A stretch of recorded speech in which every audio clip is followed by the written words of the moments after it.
Yeah, exactly. Right now, except for in the burn area. Good evening, and thank you so much for coming out on this rainy night so that we can have a bit more of a direct conversation. I'll encourage those of you who are sitting toward the middle and the back to come up to the front so that we can engage with you a bit more effectively. No, I promise I won't call on you.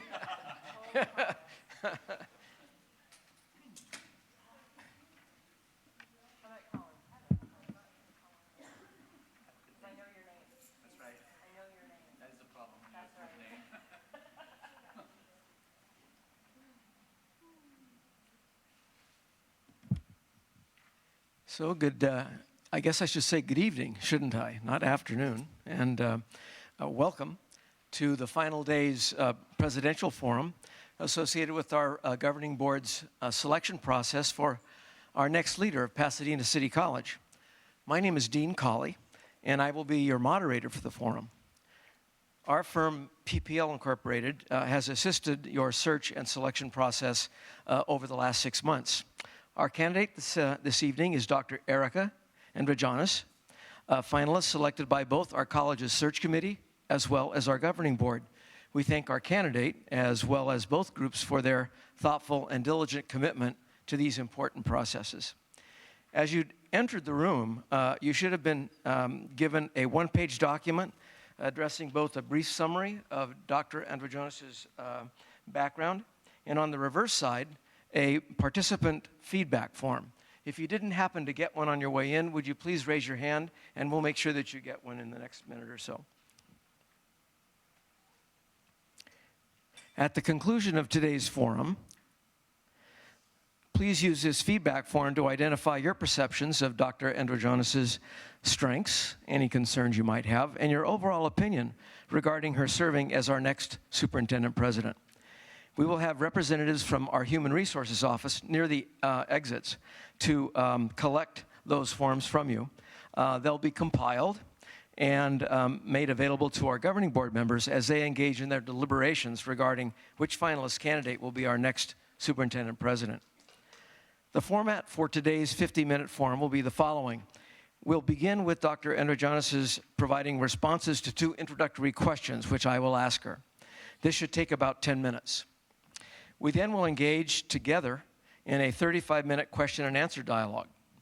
Our dialogue will be based on questions from you, which should be written on the 4x6 cards made available to you as you entered the room.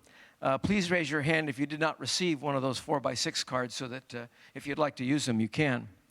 Please note that the questions that you write on those cards must be relevant to the qualifications and characteristics that we seek in our new president. We will end then with a 5-minute period when Dr. Endrijonas will provide a closing statement. So with that, let us begin with our introductory questions. Given the qualifications and characteristics we seek in our next superintendent president, as well as institutional strengths and challenges we face, would you please briefly describe your background and how that suggests a propensity for success in this critical leadership position? And after your first 6 months in this position, what criteria would you use to evaluate your effectiveness as our new Chief Executive Officer? Thank you. Okay, great. Thank you. And thank you, everyone, for coming out on a rainy Thursday night, especially when this is available on YouTube and you can be watching it in your jammies. So I really appreciate it. And just so you know, I've taught a long time, so not having people in the front row that's really okay. It is absolutely wonderful to be here. And for those of you who are here at noon, before you leave, I can do your frequent flyer card for you, so you get double points for being here. So I'm happy to have the opportunity to say a little bit about my background because, you know, when they asked me to write a short biography for the press release and everything, you know, you never know how short it needs to be. And so there were some things I didn't really get a chance to talk about. It did say there that I have a master's and a PhD in history as well as a bachelor's degree. And my PhD dissertation was a cultural history of cookbooks from 1945 to 1960. And I wrote that dissertation a while ago before the Food Network existed. So it was kind of a different time to be writing it, but it was a fun topic. And if it's even possible to have fun when you write a dissertation, I think I had it. And as a reason for that, that's part of the reason that I often use a lot of food analogies when I talk, so I might say some along the way, just so you know. But one of the reasons I wanted to start with that is that my bio didn't include the fact that I have 20 years of teaching experience as an adjunct, mostly as an adjunct. And I've taught history, I've taught humanities, critical thinking, women's studies, gender studies, and I've taught at 2-year institutions, 4-year institutions, and that's a pretty important part of my identity. I was not a full-time faculty member at a community college, but I certainly have that vision of what it is, that experience of what it is to work with students in the classroom. Another part of my path has been working in student services. I was an academic advisor at USC while I was in graduate school. And then when I moved back east, I worked at a small college where I did what I call cradle to grave advising. I went out into the community, I recruited students into the program, I evaluated their transcripts, I did their financial aid, their career counseling, I advised them, and then I graduated them. And it was a really great opportunity for me to see how do you get a student through the process? And I did that in New Hampshire. I also did it at Oglethorpe University in Atlanta, and before moving to California. And after that, I was a dean at Santa Barbara City College for 9 years, and that's a single college district, just like Pasadena. And there I was the dean of all of the career and technical programs, 28 of them spread out over the business division, the technologies division, the health and human services division, and in addition to the Children's Center, the School of Culinary Arts, and I wrote all the state and federal grants. So I've talked about faculty experience, student services experience, and then dean level experience. After Santa Barbara, I went to Oxnard College in the Ventura District. And there I was the chief instructional officer, the chief student services officer, and the accreditation liaison officer. So I did quite a few things. I pretty much had my finger on a lot of pots at that college.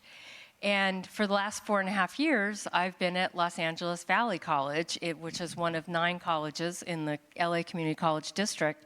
And since I've been there, when I got there, LA Valley College was not in great shape.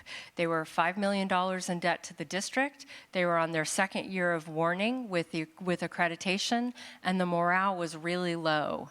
And since I've been there, the college is no longer in debt to the district, had 4 years of ending the year in the black, were completely accredited, including a comprehensive visit where we were deemed 100% compliant with our accreditation standards.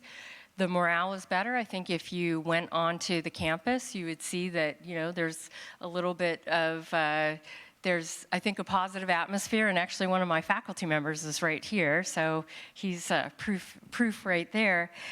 The other thing about my experience at LA Valley College is overseeing a bond building program that, when I arrived, had about $624 million in it, and because the lovely taxpayers of LA County passed Measure CC, the college is about to get another anywhere between $1 and $150 million to do bond building. Now, why am I including all of that? The reason I'm giving you all of that information is that I think what I bring to the table as a leader is an understanding of what it is everybody does every day as a staff member, as a faculty member, as an administrator. And I should also add that I put myself through college at Cal State Northridge, go Matadors. And while I was there, I started off as a student assistant, and then my job was turned into a classified position. So guess what? I was a classified staff member. So this is important for leadership because How I see myself as a leader is I'm a team partner. I'm not sitting behind a desk giving direction, telling people what they should do. I'm out there saying, how can we work together? How do we move the college forward? And I know when I say, oh, how's it going in academic advising, or how is it going grading all of those history or those English or those math papers or what have you, I know what that feels like because I've done it too. And I think that's what I bring to the table as hopefully the next leader of Pasadena City College. Now, in terms of how I would evaluate myself after 6 months and whether or not I am on track, I think the first thing is, and this is in keeping with where you already are as an institution, because you are starting that conversation about your educational master plan update. Well, between now and May, every college in the community college system has to map and align their goals with the state's Vision for Success goals. Now, the good news for Pasadena City College is that most of your actually all of your strategic plan goals already align. The question is, how do you want to assign those metrics? How do you want to judge yourself according to those Vision for Success metrics? So I think the first thing I would do is make sure we're on track to have completed that and submitted it to the state in May. And I think I would have, second thing is I would have begun or I would have completed a gap analysis to where our efforts are or not working in terms of closing those achievement gaps, those equity achievement gaps. Now, the Vision for Success it's a roadmap for what the state system wants us to do. One of the components of the Vision for Success is that between now and 2022, all colleges in the community college system will close the equity achievement gaps by 40%. And you know, that is quite aspirational, but I have to say, looking at your pathways programs, looking at the ways that Pasadena City College already serves equity populations, African American students, Latino students, Asian Pacific Islander students, the way you're already doing it, I don't see any problem getting to that 40%. But we need to look at how we're going to get there, because there's a lot of progress. You know, Pasadena City College, next Tuesday, you're going to be honored by the Campaign for College Opportunity because of your high ADT, or Associate Degree for Transfer, completion rate. And you wouldn't have done that if you hadn't in some way closed some of those achievement gaps, especially looking at your demographics. But there's more work to be done. So I would hope in my first 6 months that we would look at that with also an eye on what the 10-year requirement is in that Vision for Success, which is by 2027, every college will have closed the achievement gap, equity achievement gap, by 100%. I said it earlier today, and I have a math faculty member in the room here. I'm no statistics expert, but I know that that's a tough hill to climb. But again, what Pasadena City College has already done with Pathways and with your guided pathways effort, your career communities, you're definitely on the way there. Third thing I would do is I would be double checking to make sure that the perception of me is as a team leader and not and part of the push forward as an institution, and that if that's not the perception, if for some reason I'm not seen as a leader, I'm more seen in maybe not disconnected, and I don't think that would happen, just knowing me, I would want to definitely address that. And Kevin over there is smiling. When it comes to participatory governance, I would want to participate in a listening tour with each of the constituencies. I was very impressed with the ethical statement that you all developed. Each of the constituency groups worked on an ethics statement. In 2016, you have the summary ethics statement. I've seen it posted all over campus here. It was a great tour.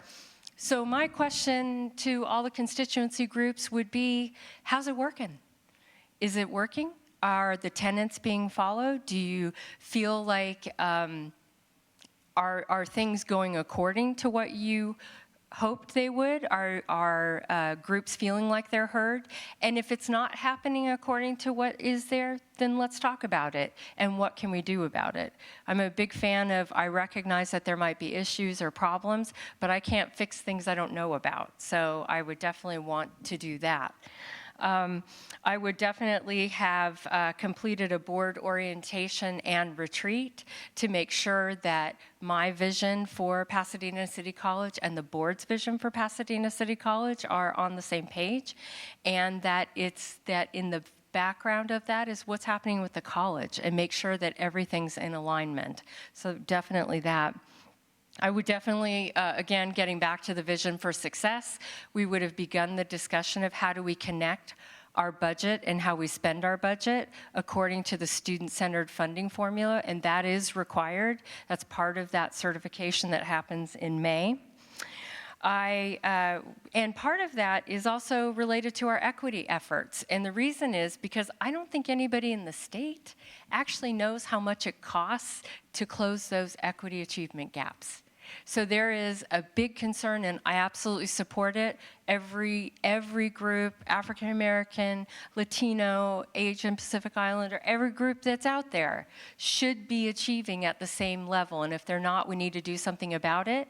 But we've never actually been asked to figure out how much that costs, how you quantify it. So that is going to be a big focus, because if we need to do advocacy because we don't have sufficient funds to get where they expect us to go, we need to be able to advocate with our local legislators. I would have also established a monthly schedule to visit each of the sites, PCC Northwest, Foothill, and Rosemead. And that's really important that the president actually be seen in those sites, because they're part of Pasadena City College. And I have experience working at multiple sites, and I also know that if you're not in touch with it, things can start going awry and you don't know about it. And again, I know I sound like a broken record with equity, but it's really important. And my experience at Santa Barbara City College, one of the things I did there was that UCSB Extension didn't want to do their alcohol and drug program anymore, alcohol and drug counseling. So they contacted Santa Barbara City College and they said, hey, do you want to do this program? Sure. So we brought it over to the college, and because we had so many people from Santa Barbara County who were doing the program, we decided to put it off-site at a county location, which was great. Oh, you can go take classes, it's in your backyard, just leave work, go there. It was great until what we realized was that our success rates plummeted because the students were away from the support services they needed to be successful. We didn't have tutoring there. We didn't have the kinds of things we needed for a very special population. So I would definitely want to check in on all of on those sites. And I'm getting close.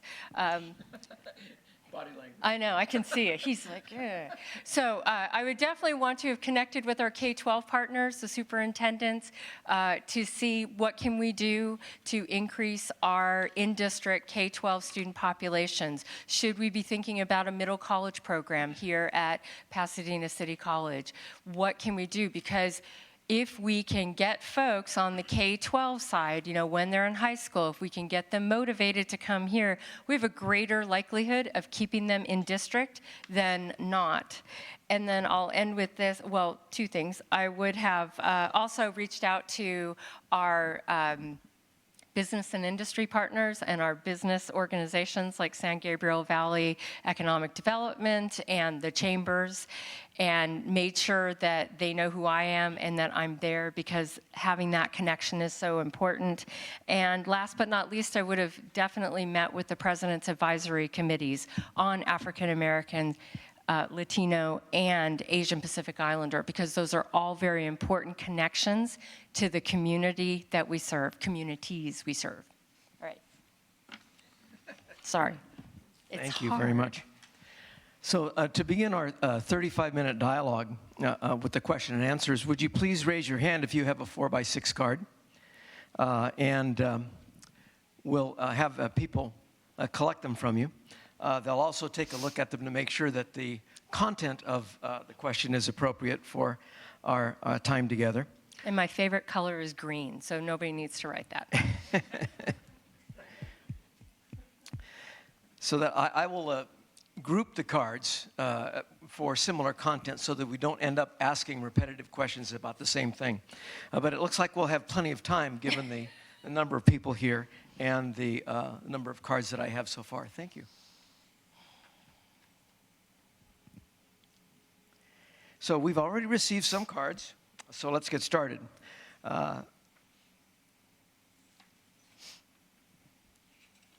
This is sort of a jumping off point from some of the things you've said already. Okay. How will data impact your decisions as president of PCC? Data will be a huge part of my decision-making at Pasadena City College because we are living in a data-driven world, or a world that should be data-driven. And I think going back to the vision for success requirements that we have, one of the things, as I said, Pasadena City College is already aligned with the vision for success. The work that needs to happen between now and May is attaching metrics. So how much are we going to, what's the percentage that we think we're going to improve in terms of degree completion? What is the percentage, how are we going to, what's the percentage we're going to close in those equity gaps? How are we going to help students go from having an average of 87 units down to 79 units? And what we need to do is establish what is a reasonable percentage rate to go to, because you're not going to do it all in 1 year. And any college that says you're going to do that in 1 year doesn't understand data. They don't understand what it takes to move the needle. So I think it is key. We also need to make sure that we look at data not from a, okay, things aren't going well here and it's in a punitive manner. It's more, we see that maybe the success rate in this particular area of the college is on a decline. And so what you do with that is you go and you have a conversation with the faculty and with the dean, and you say, so why do you think that's happening? And I've had experience at other institutions where I tried to introduce that. When I got to Oxnard, for example, they really hadn't done much of their program outcomes, their program learning outcomes, student outcomes, or their course level student learning outcomes because I was the 4th vice president in 5 years, and every person prior to me had had a different manner of how do you do SLOs. And so I started this process where I met with every single department at the end of the year, and we looked at their success metrics. And I was meeting with this one department. I said, so, I see that your success rate is 73%. What do you think about that? And the faculty member froze and said, why are you trying to kill my program? And I said, you know what, I'm not trying to kill your program. I'm curious. What are your thoughts? Do you have any idea of what it was 5 years ago? Do you have an idea of how the community colleges around us, we're sitting in Oxnard, but there are 2 other colleges in our district. How are those 2 colleges doing? So we can figure out what an appropriate benchmark is. So I think the biggest takeaway for me is don't fear data. Data is not a weapon. Data is the beginning of a conversation. Thank you. Please describe for us your experience in fund development and your commitment to donor funding. How will you develop a vision that will excite individual donors? Okay, well, my experience has been largely at LA Valley College. I did a little bit at Santa Barbara City College because as the career technical dean, we did have donors who were very interested in specific programs. But the bulk of my work with funding has happened at LA Valley. And when I got to Valley College, the foundation was very much focused on scholarships, and they do a great job with scholarships. And supporting students. But there are some college needs that I thought were pretty important. And so I worked with the foundation board, I worked with our music faculty so that we could become an all Steinway piano school. So last year at this time, we signed a commitment and we purchased through an agreement with the foundation that we would finance those 5 pianos we needed in order to be an all Steinway school. And then we began a campaign. And it was the first capital campaign for LA Valley College. And we need about $300,000 to pay off all of the pianos, and we've gotten to almost $150,000 in the last year. And that's been through working with individual donors. But it's an exciting thing. I mean, what's more sexy than a piano? Nothing. Seriously. I mean, come on, a Steinway. Even if you don't play a piano, I don't play the piano, but I think they're pretty cool. So I think part of it is thinking about what the needs of the college are. A second example is that our student health center is run by Valley Presbyterian Hospital. And we've had a partnership with them for a long time. And I was talking with some of the folks over there as part of their corporate circle, and I said, you know, we don't have free flu shots for our students, and we don't have enough money to do education campaigns for our students. And I was able to get a $50,000 grant from them to support health education initiatives on the campus. And that was working through the foundation, working with their foundation. So I think the role of the president is to work with the college community, try to figure out what it is the college needs, and work with the foundation staff to identify, well, who have been contributors to the foundation here and to the college, you know, who graduated from here and is willing to put us in their will, you know, who graduated from here and wants to put their name on a building.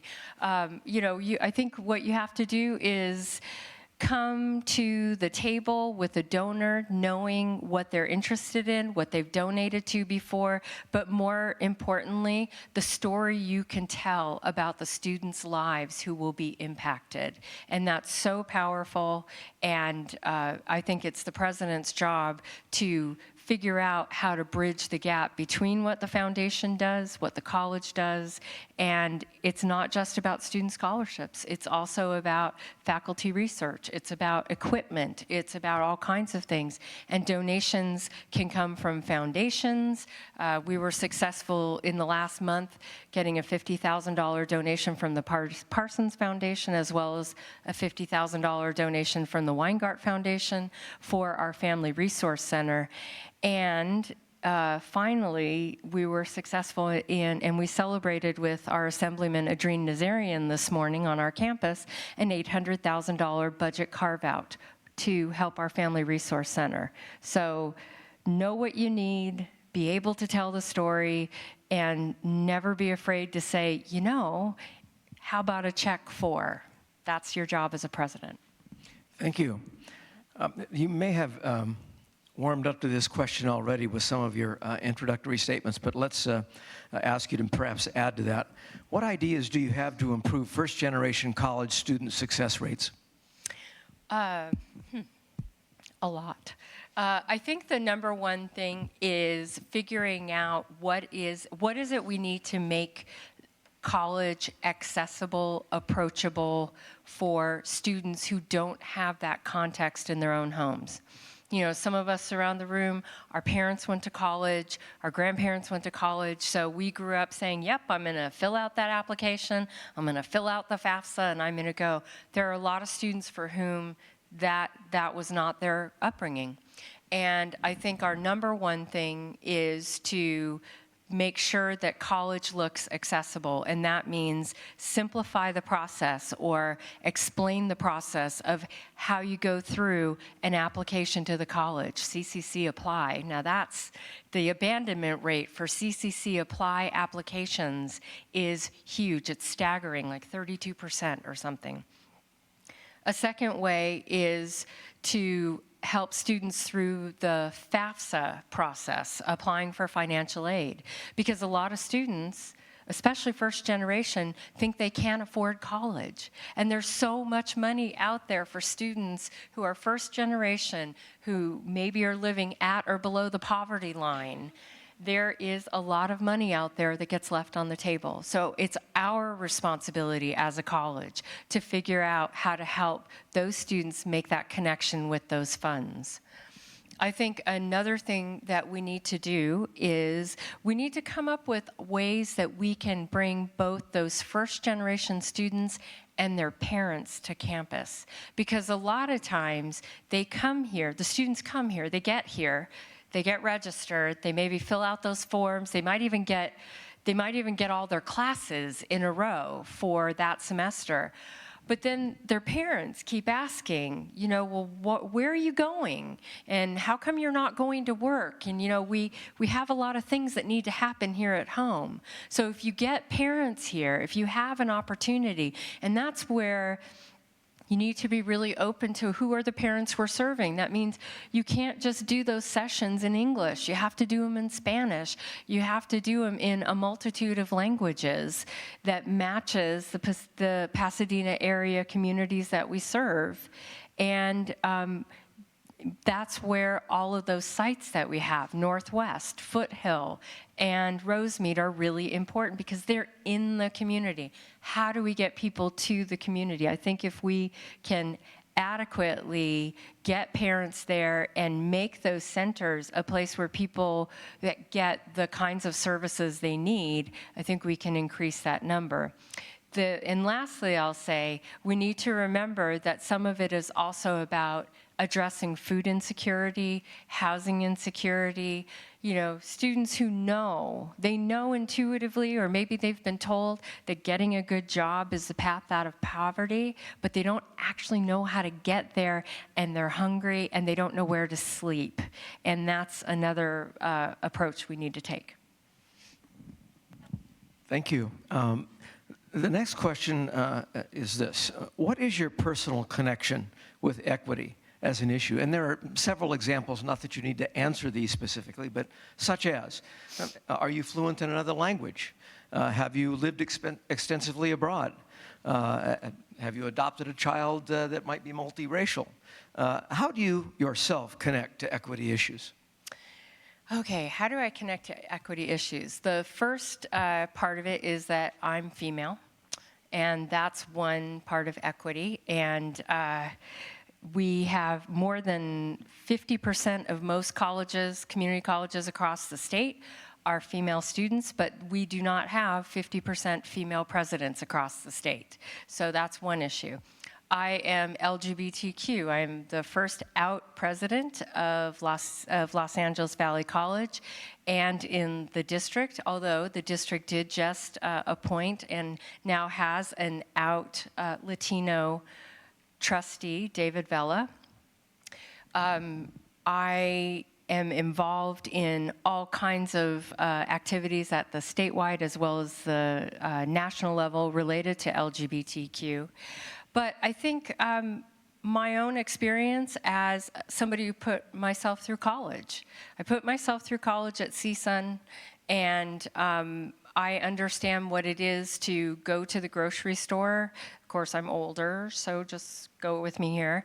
Go to the grocery store, $25 of cash in my hand, and a calculator, and go up and down the aisles and buy food and just hope that I got the tax right at the end for anything that was taxable. In terms of my family background, my Endrijonas is my stepfather's name. He's the person who raised me with my mother, and he and his parents were marched out of Lithuania during World War II by the Nazis. And they got onto a boat, and they made it to Canada and then to the United States, to Chicago. And they lived in a Lithuanian enclave there in Marquette Park. And my grandmother worked in a television factory during the day, and then at night she went to school and she learned English, and so that she could become a nurse. And she became an operating room nurse, and that's what she retired from. So I understand what it is to really work to bridge the gap of language. And I do not speak another language. Here's the thing. You don't have to be one of those equity categories in order to care about equity. I have some of the boxes checked, okay? But I have to tell you that I fully understand and appreciate the experience of our students. And I believe in helping our students holistically. So it is about, are we giving them the support they need? Are we figuring out a way that they can get jobs when they're done? They can find food, they can find shelter. And if they can't find it, how do we make the connection in the community for them? And how do we celebrate their successes, their achievements, their victories? And how do we make it better for them, regardless of who the them is? And I am extremely dedicated to all of the students that we serve, because for me, if you're interested in working in the California Community College system, if you want to be here, it's because you want to serve any student who walks through the door. And every day for me begins and has a middle and has an end, and it's about student success. Yes, there are students that we need to help more than ever, and more. And we have an ethical obligation, we have a moral obligation. This is our job, but this is why we're here. Thank you. This is my last card, and we have over 10 minutes left, if we would like to use it, for questions. So if you're holding back, thinking that we're not going to have enough time, then please just raise your hand and we'll make sure that you get a card. So the last question is this. Are there opportunities for programs beyond those, thank you, beyond those prescribed by the course requirements that help prepare students for transfer to baccalaureate level institutions? Are there opportunities for programs? Are there opportunities for programs other than prescribed course requirements that help get students to those baccalaureate level institutions? Well, I think that all falls in the category of the transfers, the work that happens in a transfer center, and the work that happens in terms of how a college reaches out and connects with with our four-year partners. For example, at Los Angeles Valley College, well, actually all three colleges in the San Fernando Valley, Pierce Valley, and Mission, we wrote one of the governor's innovation grants a year and a half ago, and we got $1 million to do what we call a reverse transfer or reroute to success program. And the idea there was to increase the number of individuals going to finishing a degree, whether it's an associate degree or a bachelor's degree, but ideally getting them to a bachelor's program. Now, I bring that up because part of what we designed in that reroute to success and claim what you earn is what we call concierge counseling, and that is intrusive counseling, where we reach out to students and we say, you know, you're really close to finishing the associate's degree. Northridge, who is our partner, wants you back. What can we do to help you? Can we make a connection between your major? Okay, you're a psych major? Well, maybe we need to have some sort of activity between the psych students who are here at our college and the psych faculty over at CSUN. And we've tried to do this also with a program I worked on Grant High School with called Valedictorian. And the idea is that's a path to get to CSUN by way of either directly from Grant High School or Grant High School to LA Valley College to CSUN. But involved in that, included in that, is connecting between the two institutions, because that's part of the problem too, right? We say to students, and we do have counselors come on campus from the various four-year institutions, and actually I toured the transfer center here, and you have like the Keller Transfer Center here. I mean, UCLA, Berkeley, you got people here specifically helping the students from those institutions. It's amazing. But I think the programs we have to do is figure out how do we connect the students to those institutions in meaningful ways so that it doesn't feel like it's the iceberg on the other end of the street and they're not sure they can get there, or when they get there, they're not sure what to do when they are there. Thank you. This is the career pathway question that comes up in every forum. Yes. So you know where we're going with this. So since you were able to lead the charge necessary to help LA Valley College end in the black and meet 100% of the accreditation standards in 4 years, is selected as president of PCC, how long do you plan to lead PCC after you help us align with the vision for success? Longer than 4 years? Well, you know, that's a great question. As you can tell, I have good longevity in positions. You know, I was at Santa Barbara for 9 years, Oxnard for 5, LA Valley for 4.5.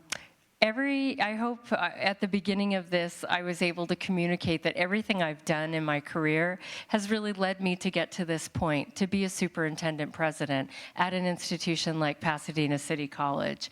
And I certainly would love to be here to prove to the state that it is possible by 2027 to close all of those equity achievement gaps. And it'd be really great to pick up a couple of Aspen Prizes, a couple more Bellwether Awards. I mean, you all have done such a great job, and it would be awesome to be here to lead you into the future. And, you know, I learned a lot as president of LA Valley College, but what I didn't get to do was I didn't have as my primary task working both with the college community and with the board. And, you know, when you decide to go down the path of being a president of a community college, which is something I sort of came to my mind and recognition when I did the Asilomar Women's Leadership Conference in 2002, this is what you hope for to be your career. So I want to be here. This is not a stepping stone. I can tell you, Pasadena City College is not the stepping stone. It's where you land, and it's where you stay, and it's where you put down roots. So hire me, and I'll prove it. Thank you. So the last question that I have is one that I'm going to put in the context of being an educator and being a community college leader. So who are your role models? My role models. Who are your role models and why? Okay, so my first, from the community college, I'll start. My first role model was my mentor at Cal State Northridge, Dr. John Brazenly, who was my history faculty member. And he was my role model because in my first semester, I, went to class. It was U.S. History 1865 to the present. And I did the first exam, and I got my blue book back. Yes, that's how old I am. Got my blue book back, and it had an A, and can you please come see me? So being, type A, I go to his office, like, oh my God, you asked me to come see you, so here I am. And he said, so tell me that you're a history major. I said, no, actually I'm a journalism major. He said, well, I'm gonna change that. And he was the most amazing mentor for me for the next 5 years, because I did ultimately change to history, as you can see. And not only did he serve as my history advisor, but when we started talking about what did it mean to go to graduate school, to do a master's and a PhD and to do academic work, he afforded me the opportunity to give some guest lectures in his class when I was a junior. When I was a senior, he said, I've got a lot of students this semester. How about if you come and help be a reader for me? That is a role model for me. And I have ever since then, if you know anything about me, you know that plenty of people contact me and say, I know you're really busy, but I'd really like you to mentor me. And my answer is always yes. And when you get those surveys in the email like, oh, I'm doing my doctoral research, would you please fill out this questionnaire? I always say yes. And the reason is you have to pay it forward. You really have to pay it forward. When you're fortunate enough to have a strong mentor, you need to provide that to other people. So that would be my first one. Second one was Dr. Peter McDougall, who hired me at Santa Barbara City College. And he was an amazing president, and if you ever met him, he just filled a room. I mean, he came into a room and it was all positive, and he could talk to anybody. And every time he had a meeting, if it was an hour-long meeting or 2-hour-long meeting, the last 5 minutes, no matter what, was always, okay, so let's summarize. I'm going to make 3 summary points of what we just did. And he would summarize the meeting in 3 points, which is amazing. And then finally, the president I worked for at Oxnard College, Dr. Richard Duran, was an amazing mentor.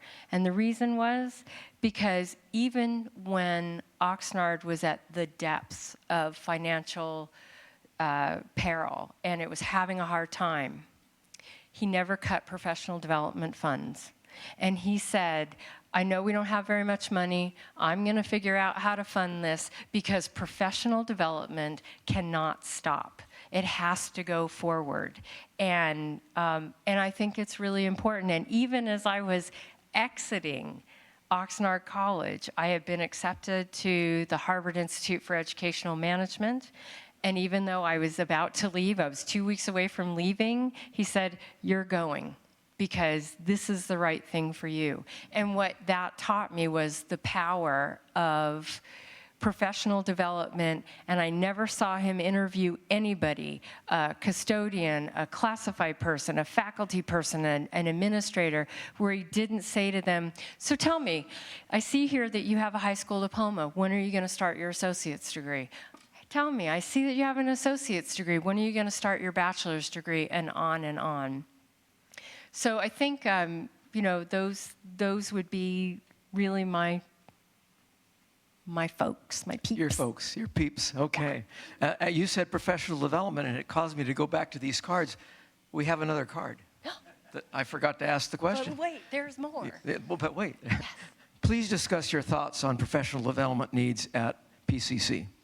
Okay, so I saw in both your accreditation report and your response to the accreditation that professional development, getting an integrated program was really important, and I checked out your website and I see that there is a very big effort to make sure that there is professional development for all employee groups. So I would say we need to do as much as we can to make sure that every group, whether it's faculty, staff, administrators, feels as though we value their professional development. And especially when it comes to our equity efforts, because it's not enough to say we need to make equity better. What we have to do is help folks. And I'm a big fan of we're all responsible for retention. Anybody is responsible for retention. So if you're a gardener and you're working out there in the garden and a student walks by and they look confused, it's great for you to say, can I help you? Do you need direction somewhere? But you can't expect somebody to intrinsically do that. You have to give them professional development and talk about what that looks like for all of the employee groups. Same thing with faculty and with staff and managers. I want to be really clear that managers don't necessarily all know what will improve equity. They need training too. And we also need to make sure that we have opportunities that are ongoing, that are both ongoing, but also big retreats or programs where we tackle a particular issue. And we have to have a venue for people to say, I really wish I knew how to do X. Okay, you need to do that? Well, then let's figure out how to do it. Thank you. So that ends our question and answer period. I'd like to thank you for your response to that, and you now have 5 minutes for a closing statement. Okay, so hopefully, since I've been here and answering questions, I have communicated what my dedication is to the California Community College system. I have 18 years of progressively responsible service to the system. I absolutely believe in what our mission is, who we serve, how we serve, and more importantly, I'm dedicated to figuring out how we can serve more people even better than we do. And sometimes people say, well, why do you want to go to Pasadena City College? Why do you want to be the president there? So I'm going to answer that with a rhetorical question. Why wouldn't I want to be the president of Pasadena City College? I mean, you folks you've done so many great things. And, selfishly, I would love to be here to be part of the excitement going forward. And I think all of my experience, I can bring all of that to bear to help lead the college into the next decade, into where I know it can go, because you're already so far advanced from where everybody is. As you know from my bio, I did my master's and PhD at USC. Right on, and yay. And sometimes people say, so, are you always a devoted Trojan? And I say, well, yeah, I am a devoted Trojan. I bleed cardinal and gold. Well, guess what? Those are the colors of Pasadena City College. So I don't even have to worry about the colors I bleed either, because I already bleed cardinal and gold. And I think the last thing, I feel like I'm the right person at the right time, and there's a lot of things I didn't get to talk about that I have done in other venues, and hopefully I would have an opportunity to bring those too. But the last thing I want to end with is that, as I said, food analogies. I look at leadership and my role as I'm the cream filling of an Oreo cookie. Okay, so an Oreo cookie, right? You never bite into it. You twist it open, and sometimes the cream comes out on this side of the cookie, right? This cookie. And sometimes the cream comes out on this cookie.